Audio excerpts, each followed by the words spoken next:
ठीक है, शुरू किया जाए ना। देखो, हम लोग पढ़ रहे थे कूलाम का नियम, और कूलाम के नियम में कुछ क्वेश्चन कल बताए थे। आज आप देखो एनसीईआरटी का ये 1.6 नंबर क्वेश्चन है, जो एनसीईआरटी बुक है, प्योर एनसीईआरटी बुक, उसका ये क्वेश्चन नंबर 1.6 है। 1.6 नंबर क्वेश्चन है। ये कह रहा है क्वेश्चन में कि चार बिंदु आवेश QA equal to 2 microcoulomb, QB equal to -5 microcoulomb, QC equal to 2 microcoulomb और QD इक्वल टू -5 माइक्रोकुलाम 10 सेमी भुजा के किसी वर्ग ABCD के शीर्ष पर अवस्थित है। वर्ग के केंद्र पर कह रहा है कि 1 माइक्रोकुलाम का आवेश रखने पर उस पर कितना बल लगेगा। मतलब कह रहा है कि एक वर्ग पहले आप बना लो। क्वेश्चन कह रहा है एक वर्ग है, एक वर्ग बना लो आप, ठीक है, जिसकी साइज कितना दिया है 1 सेंटीमीटर। सभी साइड कितने हैं 1 सेंटीमीटर। 1 सेंटीमीटर ही है ना, 10 सेंटीमीटर है। साइड जो दिया वो कितना दिया है 10 सेंटीमीटर। ये भी आपका 10 सेंटीमीटर है, ठीक है। फिर कह रहा है कि इसके सभी कॉर्नर पर यानी QA, मान लो ये E है तो यहाँ पर QA की वैल्यू दिया है कितना 2 माइक्रोकुलाम। QB, इसको B अगर मान लेते हो तो यहाँ पे QB मान लो, और इसका दिया है 5 माइक्रोकुलाम, -5 माइक्रोकुलाम दिया, -5 माइक्रोकुलाम। QC, अगर इसको हम QC मान लें, C पॉइंट मान लिया जाए, तो इसकी वैल्यू दिया है 2 माइक्रोकुलाम। और ये है तुम्हारा D, यानी ये हो गया QD, और इसकी वैल्यू दे दिया है +-5 माइक्रोकुलाम, -5 माइक्रोकुलाम, ठीक है। ये सभी कॉर्नर पे आवेश रखा हुआ जो कल हम बताए थे। अब कह रहा है कि इसके कॉर्नर यानी इसके केंद्र पर, ये मान लो इसको मिला दो डायगोनल को, डायगोनल को मिलाने के बाद जो मध्य बिंदु आता है ये तुम्हारा क्या हो गया सेंटर हो गया। सेंटर मान लो O है, और यहाँ कितना रखा हुआ है 1 माइक्रोकुलाम। अब कह रहा है कि इस आवेश पर कुल कितने बल लगेंगे, उसका परिणाम ज्ञात कीजिए, यही फाइंड करनी है। समझे क्वेश्चन को।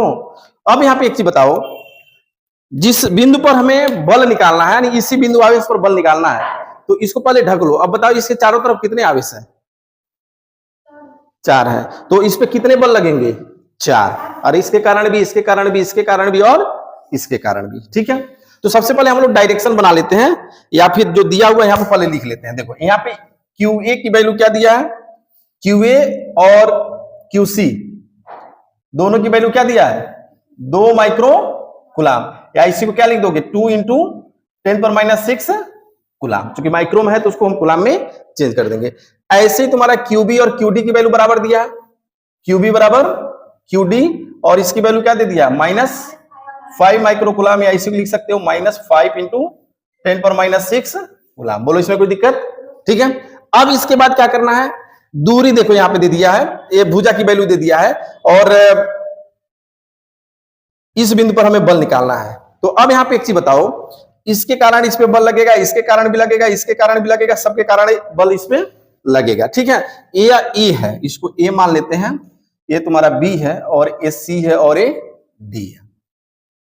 तो अब बताओ इसके बीच अगर बल निकालना हो तो इनके बीच की दूरी चाहिए ना, इनके बीच की दूरी चाहिए ना, बीच की दूरी चाहिए, क्योंकि पढ़े 1/4πε0 Q/r², Q1 Q2/r², तो बीच की दूरी चाहिए। तो अब यहाँ पे एक चीज बताओ, यह दूरी कितना है 10 सेंटीमीटर, ये भी कितना है 10 सेंटीमीटर। तो एक कण तुम्हें पता चल जाएगा कितना हो जाएगा AC इक्वल टू BD, इसका भी मान बराबर ही होगा। अरे जितना लंबाई इसका होगा उतना ही लंबाई इसका होगा, और इसका मान क्या होगा कल बताए थे, किसी भी वर्ग का जो कण होता है वो किसके किसी भी समकोण, माना ये इसका विकर्ण हो गया, देखो ये क्या हो गया विकर्ण हो गया। ये भी कह सकते हैं कि ये समकोण त्रिभुज हो गया, समकोण, इसको आप न समझ में आए तो ये समकोण त्रिभुज बना सकते हो, तो ये विकर्ण हो जाएगा, उसका कर्ण हो जाएगा। तो कर्ण का वर्ग बराबर लंब का वर्ग धन आधार का वर्ग निकाले थे, तो उससे जब निकालोगे तो इसकी वैल्यू क्या आ जाएगी 10√2, क्या आ जाएगा 10√2 आ जाएगा। तो इसको हम क्या लिख दें 10√2 सेंटीमीटर। या अब जब हम यह दूरी निकालना है तो देखो जो दूरी ये होगा AO, वही दूरी OC होगा, वही दूरी OD होगा, और वही दूरी OB होगा, और उसका मान क्या हो जाएगा 10√2 का क्या कर दो आधा कर दो, तो कितना आ जाएगा बताओ 5√2 सेंटीमीटर। इसको किस में बदलेंगे मीटर में, 5√2 इंटू क्या कर दोगे 10⁻2 मीटर, ये दूरी निकल गया तुम्हारा। यानी ये पूरी वैल्यू कितनी होगी सब 5√2 दूरी निकल गया। अब आप एक एक करके निकालो, देखो ये प्लस माइनस प्लस है, ये क्या है प्लस, और ये भी क्या है, इसके कारण जब इस पे बल लगेगा तो ये किधर जाएगा, बाहर की तरफ, बाहर का मतलब ये इधर जाएगा, इसको मान लेते हैं एफ ए, ठीक है। इसके कारण भी इस पे बल लगेगा, तो देखो ये 2 माइक्रोकुलाम है और ये भी, ये 1 माइक्रोकुलाम है और ये भी 2 माइक्रोकुलाम था, ये भी 1 माइक्रोकुलाम था, तो इसके कारण जब इस पे बल लगेगी तो इसकी दिशा किधर जाएगी, देखो ये भी प्लस है और ये भी प्लस है, तो बाहर आएगा, इधर आएगा, ये क्या हो गया तुम्हारा एफ सी। तो यहां पर हम लिखते हैं एफ ए और एफ सी, दोनों का मान क्या आ जाएगा के लिख देते हैं, के मतलब 9 इंटू 10⁻9 इंटू, अब बताओ Q1 की वैल्यू कितना है 2 इंटू 10⁻6 और Q2 की वैल्यू क्या है 2 इंटू 10⁻6 अपान दूरी कितना है 5√2 इंटू 10⁻2 का होल स्क्वायर। चलो इसको इसे लिख देते हैं। अब यहां पे एक चीज, दोनों का मान तो बराबर है लेकिन क्या है वैल्यू, दोनों की दिशा क्या है विपरीत है, विपरीत है, और मान बराबर है। अगर जिस मान लो मान अलग अलग रहता है, ये अलग आवेश रहता है, ये वैल्यू अलग रहता, तब तो कुछ वैल्यू आती, लेकिन जब दोनों का मान बराबर है, दिशा विपरीत है, तो दोनों को घटाओगे। तो जब इसका मान लो कि एफ डैश अगर हम निकालना है तो इसको क्या लिखोगे F A minus F C, तो जब एफ ए का भी मान यही है, एफ सी का भी मान यही है, घटाओगे तो क्या आ जाएगा शून्य। मतलब ये है कि इन दोनों का मान क्या आ गया शून्य आ गया, ठीक है। चलो अब इसका निकाल लेते हैं। इसके कारण जब इस पे बल लगेगा तो देखो ये क्या है माइनस है और ये क्या है प्लस है, तो इसकी दिशा किधर होगी नीचे की तरफ। इसको क्या मानना एफ बी, एफ बी की वजह से निकाल रहे हो। यही स्थिति इसके कारण भी इस पे लगेगा, ये भी देखो क्या है माइनस है और ये क्या है प्लस है, प्लस ही तो माइक्रोकुलाम, तो क्या करेगा अपनी तरफ आकर्षित करेगा क्योंकि प्लस और माइनस है, तो ये क्या हो गया बताओ एफ डी। अब यहां पे भी वही वैल्यू हो जाएगा, देखो एफ बी और एफ डी का मान आपस में बराबर हो जाएगा और दोनों का मान एक ही आएगा क्योंकि 5 माइक्रोकुलाम इसका भी है और ये भी है, दूरी भी सेम है। इसका मतलब है कि इसको अगर मान लो एफ डबल डैश तो इसका भी मान क्या हो जाएगा F B minus F D equal to क्या आ जाएगा शून्य आ जाएगा। उसको निकालो, चना निकालो, आप ऐसे लिख सकते हो। ये दोनों की वैल्यू क्या आ गई, जब सबकी वैल्यू शून्य आ गई तो टोटल एफ नेट, टोटल बल क्या निकालोगे, अरे एक एफ डैश निकाले हो और एक एफ डबल डैश निकाले हो, दोनों की वैल्यू क्या है जीरो ही है, तो 0 + 0 बराबर 0, यानी उस पर नेट बल क्या आएगा 0। यही आपका क्या हो गया आंसर, इस क्वेश्चन का आंसर हो गया 0, ठीक है, नोट कर लो।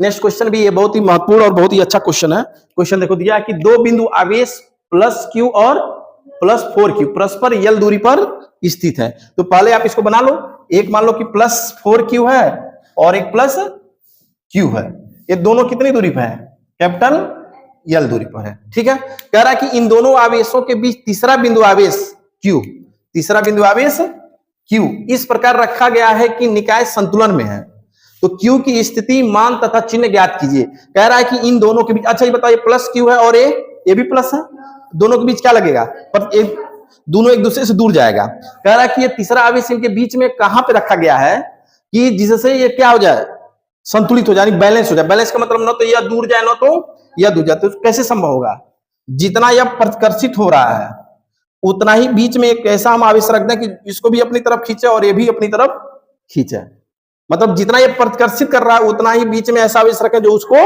आकर्षित करे, तभी तो संतुलित होगा। तो इसका मतलब यह है कि ये जब +q है और ये भी q है, तो ये देखो q है, इसको कह रहा है कहां पे रखा जाए। तो मान लो कि ये दूरी कितनी है दोनों यल, तो मान लेते हैं पहले हम निकाल लेते हैं कि ये कहां पे रखा हुआ है, फिर आवेश का मान निकालेंगे। तो मान लो कि ये 4q से कितनी दूरी पर रखा गया है, ये दूरी पर रखा गया, कितनी दूरी पर, ये दूरी पर मान लो यहां पे रख दिया गया, यहां पे आवेश को रख दिया गया। तो जब यहां से ये दूरी पर रखोगे और ये पूरा दूरी कितना है यल, तो ये जब यहां पर जब रख दियो तो यहां से यहां की दूरी क्या हो जाएगी बोलो यल माइनस ए हो जाएगा ना। अरे भाई जब ए है तो ए को घटा दोगे तो यल माइनस ए हो जाएगा। अब कह रहा है कि ये संतुलन की स्थिति में, तो संतुलन की स्थिति में क्या है कि जितना इन दोनों के बीच में बल लगे उतना ही इन दोनों के बीच में बल लगना चाहिए, यानी जितना यह इस पे बल लगा है उतना ही यह इस पे बल लगा, तभी तो होगा ना। हाँ क्या करें, अरे क्या हो गया, this is not enough power. अच्छा चलो हो जाएगा, वो डिस्चार्ज हो गया लग रहा है। चलो इस सवाल केवल हो जाए किसो। तो ये दोनों हो गया, देखो इसके इसके बीच बल और इसके इसके बीच का बल क्या हो जाएगा, बराबर रहेगा, तभी जाकर संतुलन होगा। तो आप लिखो यहाँ पे, देखो के लिख देते हैं, के मतलब 1/4πε0 4q इंटू क्यू अपान इन दोनों के बीच की दूरी कितनी है, a स्क्वायर इक्वल टू, अब इसके इसके बीच का बल, इसका भी मान क्या हो जाएगा, के क्यू क्यू अपान l माइनस ए का होल स्क्वायर। समझ रहे हो बात को।